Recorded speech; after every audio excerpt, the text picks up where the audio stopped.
जय गुरु जी संगत जी। गुरु जी के इस चैनल और आपके इस चैनल लाइफ विद गुरु जी में आपका एक बार फिर से बहुत बहुत स्वागत है। अनंतम अनंतम शुक्राना गुरु जी महाराज का और गुरु जी के चरणों में उनकी बेटी का कोटि कोटि नमन और गुरु जी की भी सारी संगत को दिल से जय गुरु जी। संगत जी, आशा करती हूँ कि आप जहाँ भी होंगे स्वस्थ और प्रसन्न होंगे, क्योंकि गुरु जी की छत्र छाया में हम सब हैं। संगत जी, आज का सत्संग शुरू करने से पहले हमेशा की तरह गुरु जी महाराज के महामंत्र का जाप गुरु जी के चरणों में समर्पित करेंगे। ओम नमः शिवाय, शिव जी सदा सहाय। ओम नमः शिवाय, गुरु जी सदा सहाय। जय गुरु जी, शुक्राना गुरु जी। संगत जी, कल रक्षाबंधन का त्योहार है और हम सब हर त्योहार अपने गुरु जी के साथ जरूर मनाते हैं। और संगत जी, इसीलिए कहना चाहूंगी कि कल हमें सबको सबसे पहले अपने गुरु जी महाराज को राखी पहनानी है, राखी बांधनी है, क्योंकि सारे रिश्ते हमारे हमारे गुरु जी के साथ हैं। संगत जी, हमारे को जो हमारे रिलेटिव्स हैं, हमारे फ्रेंड्स हैं, सब एक बारी को छोड़ सकते हैं, लेकिन गुरु जी महाराज हमारे को कभी नहीं छोड़ते। हमेशा हमारे दुख सुख में हमारे साथ खड़े रहते हैं, हमारी रक्षा करते हैं।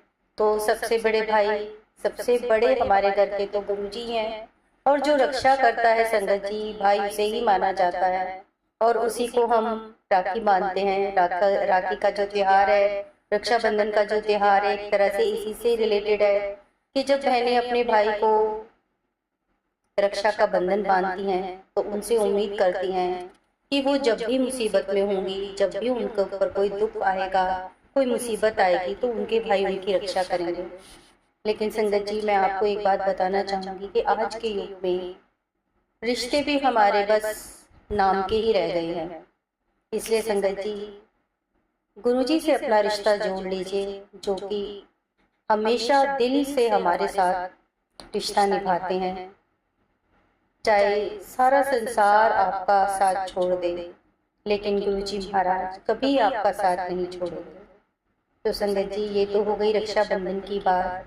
अब आज मैं एक बहुत इम्पोर्टेंट बात आपको कहना चाहूंगी संगत जी, कि बहुत सारे हम देखते हैं मैसेजेस इस तरह के होते हैं जो हमें डराते भी हैं। और कहीं आपने देखा होगा संगत जी, आता है इस तरह के मैसेज के आप इसको 3-4 लोगों को शेयर करो, नहीं शेयर करोगे तो आपके पति का कुछ हो जाएगा, आपके बेटे की मृत्यु हो सकती है, आपके पति के साथ गलत हो सकता है, आपके घर पे ये हो सकता है। मतलब बहुत सारी नेगेटिव चीजें आसपास हो रही हैं और उससे जो नई संगत है वो बहुत भ्रमित हो रही है। और कुछ संगत तो, और मैं अगर अपनी बात भी कहना चाहूँ तो संगत जी, जब गुरुजी महाराज ने चैनल स्टार्ट नहीं करवाया था तो सच में मैंने भी बहुत सारे सत्संग ऐसे सुने थे और मैंने भी सत्संग सुनना छोड़ दिया था। ये बात ठीक है संगत जी कि ब्लैक मैजिक से बहुत सारे लोग ग्रस्त होंगे और हम पुरानी संगत के भी ब्लैक मैजिक से रिलेटेड सत्संग सुनते हैं और वो जेन्युइन भी लगते हैं, क्योंकि जब वो गुरुजी महाराज के साथ थे तो किस तरह से गुरुजी महाराज ब्लैक मैजिक से छुटकारा दिलवा देते थे। लेकिन संगत जी, कुछ चैनल्स जो है वो अपने व्यूज बढ़ाने के लिए, है ना, अपनी अर्निंग के लिए, मतलब इतना झूठ फैला रहे हैं, इतनी ऐसी बातें फैला रहे हैं जिन्हें देख के सच में डर लगता है, घबराहट होती है। तो हमें उन चीज़ों से बचना है संगत जी। गुरुजी कभी भी हमें इस तरह के मैसेजेस नहीं देंगे जिससे कि हमें डर लगे, हमें घबराहट हो। और ना ही गुरुजी कभी इस तरह की बात बोलेंगे कि अगर आपने मेरा ये सत्संग इतने लोगों को शेयर नहीं किया तो आपके घर में किसी भी फैमिली मेंबर पर प्रॉब्लम आएगी। नहीं संगत जी, इस बातों पर आपको विश्वास नहीं करना है और ना ही इन बातों को आगे बढ़ावा देना है। अभी मैं संगत जी आपको एक कई दिनों से सोच रही थी कि मैं आपके साथ ये बात डिस्कस करूं। अभी थोड़े दिन पहले की ही बात है संगत जी कि मेरे पास एक कॉल आता है, क्योंकि स्क्रीन पर नंबर दिया गया होता है तो उस पर काफ़ी संगत जो है वो कॉल कर लेती है। लेकिन आपको पता है कि आजकल स्कैम और फ्रॉड कितने चल रहे हैं फ़ोन के माध्यम से, तो इसलिए मैं डर की वजह से जल्दी से फ़ोन नहीं पिक करती। लेकिन उस नंबर से 2-3 बार कॉल आया मेरे पास, तो फिर मेरे को लगा कि क्योंकि अब चैनल है और चैनल पे ये नंबर दिया गया है, तो हो सकता है कोई संगत भी फ़ोन कर सकती है। इसलिए मैंने जब 3 बार वो फ़ोन आ गया, तो मैंने वो फ़ोन उठा लिया संगत जी। और जब मैंने फ़ोन उठाया, वहाँ से आवाज़ आई, जय गुरु जी। एक आंटी थी, उन्होंने बोला जय गुरु जी। तो मुझे थोड़ा रिलीफ मिला कि चलो कोई संगत है, क्योंकि सत्संग शेयर करवाने के लिए काफ़ी संगत जो है वो फ़ोन कर लेती हैं। तो मैंने भी वहाँ से रिप्लाई में उनको जय गुरु जी बोला। और फिर मैंने उनको पूछा कि आप कौन बोल रहे हैं। तो उन्होंने, संगत जी ध्यान से सुनिएगा जो उन्होंने मुझे जवाब दिया। उन्होंने मुझे बोला कि मैं गुरुजी की मुट्ठी भर संगत बोल रही हूँ। तो मेरे को लगा कि शायद कोई पुरानी संगत तो नहीं है। तो मैंने बोला जय गुरुजी, बताइए आपने किस लिए कॉल किया है। तो संगत जी, मैं फिर से आपको कहना चाहूँगी कि ध्यान से सुनिएगा बात। उन आंटी ने वहाँ से मुझे बोला कि आप मुझे गुरुजी का फ़ोन नंबर दे दो। मैं 2 मिनट के लिए चुप हो गई कि मैं इस बात का क्या जवाब दूँ। उन्होंने फिर मुझे बोला कि आप गुरुजी के सत्संग बोलते हो ना। मैंने बोला हाँ।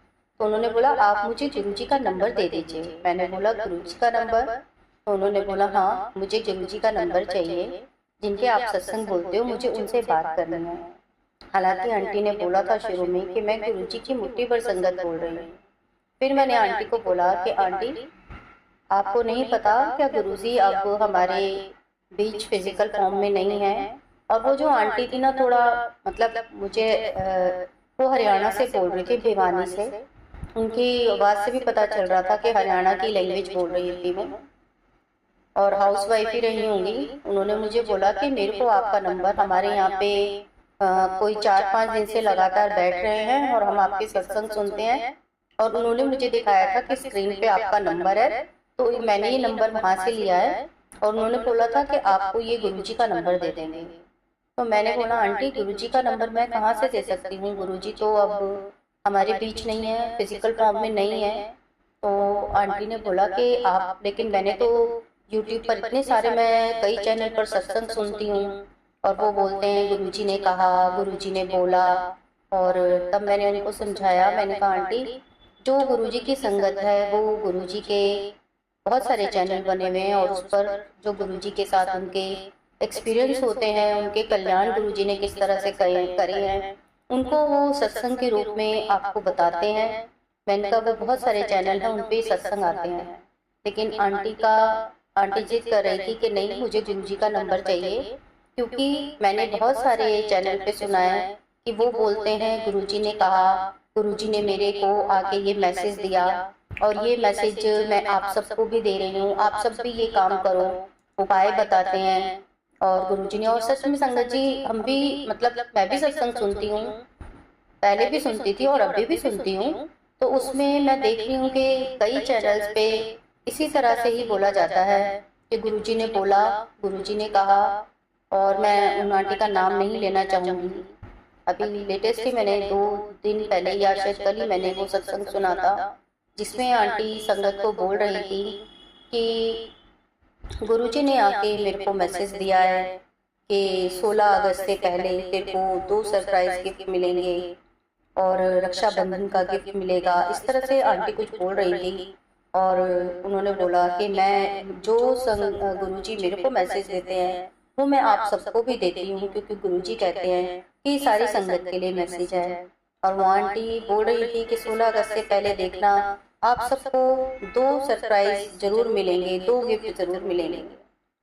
तो संगत जी, आप बिलीव नहीं करेंगे, मैंने मैसेज में, कमेंट में आंटी को लिखा था कि आंटी, गिफ्ट तो सभी को ही मिलेंगे, क्योंकि 9 अगस्त को रक्षाबंधन है, और रक्षाबंधन पे हर आंटी को गिफ्ट तो मिलना ही मिलना है अपने भाइयों से, तो इसमें तो कोई नई बात नहीं है। तो इस तरह से संगत जी, अगर गुरुजी ने किसी को कोई मैसेज देना होगा तो वो उसको इंडिविजुअल दे देगा। हम अपना, हाँ, ड्रीम दर्शन में गुरुजी हमें कई बार मैसेजेस देते हैं, हमें बताते हैं, कोई चीज़ का हमें इशारा करते हैं, लेकिन वो हमारे लिए, अपने लिए होता है। अगर गुरुजी महाराज ड्रीम में आकर हमें ये कहें कि मैंने किसी और संगत के लिए मैसेज दिया है। जैसा कि हम पहले भी सुनते हैं पुराने संगत के सत्संग के, उसमें गुरुजी महाराज किसी और के ड्रीम में आके किसी के लिए मैसेज दे देते थे। तो इस तरह से संगत जी, जब मैंने अब वापस से मैं उसी बात पर आती हूँ जो आंटी मुझसे नंबर मांग रही थी, तब मैंने उनको यही बोला कि आंटी, गुरुजी का कोई नंबर नहीं है, क्या आप कभी बड़े मंदिर में नहीं आई हो? तो उन्होंने बोला, मैं हरियाणा भिवानी से बात कर रही हूँ और मैं कभी गुरुजी के मंदिर नहीं गई हूँ। और बड़े वो शॉक्ड हो गई कि अच्छा, तो गुरुजी नहीं है क्या दुनिया में? मैंने बोला, गुरुजी हैं, हर एक जो आपने फोटो भी देखा है गुरुजी उसमें है, लेकिन आप जैसे नंबर मांग रहे हो तो आप साक्षात गुरुजी से नहीं मिल सकते। आप गुरुजी से बातें करो उनके स्वरूप से। लेकिन आंटी को नहीं समझ आ रहा था, क्योंकि आंटी जो सत्संग सुन चुकी थी, उनके दिमाग में बस वही चल रहा था कि नहीं, संगत तो ऐसे बोलती है कि गुरुजी ने ऐसे बोला, गुरुजी ने ऐसे कहा। आंटी के दिमाग से मैं उस बात को नहीं हटा पाई। हालांकि मैंने अपने बिहाफ पे उनको काफ़ी समझाने की कोशिश करी, लेकिन उनकी आवाज़ जो, जब उन्होंने मुझे फ़ोन किया था और जब शुरू में उन्होंने फ़ोन उठाया था, जो उनकी आवाज़ में मतलब एक खुशी झलक रही थी कि मैं मुट्ठी भर संगत बोल रही हूँ और गुरुजी का मुझे नंबर चाहिए। जैसे ही उनको थोड़ा सा भी ये समझ में आया कि गुरुजी महाराज अब हमारे शारीरिक रूप में संसार में नहीं है और वो आंटी गुरुजी से नहीं मिल सकती, उनका कोई नंबर नहीं है, तो आप बिलीव करोगे संगत जी कि आंटी एकदम मायूस हो गई फ़ोन पर। मतलब उनकी आवाज़ से ही समझ आ रहा था कि आंटी को कितनी मायूसी हुई ये बात सुनकर कि गुरुजी महाराज नहीं है। तो संगत जी, हमें थोड़ा सा ये बात ध्यान रखनी चाहिए कि हम सत्संग जो भी बोल रहे हैं या हम जो भी सुन रहे हैं, जिन सत्संग को हम सुन रहे हैं, तो हमें किस सत्संग को कैसे वो करना है।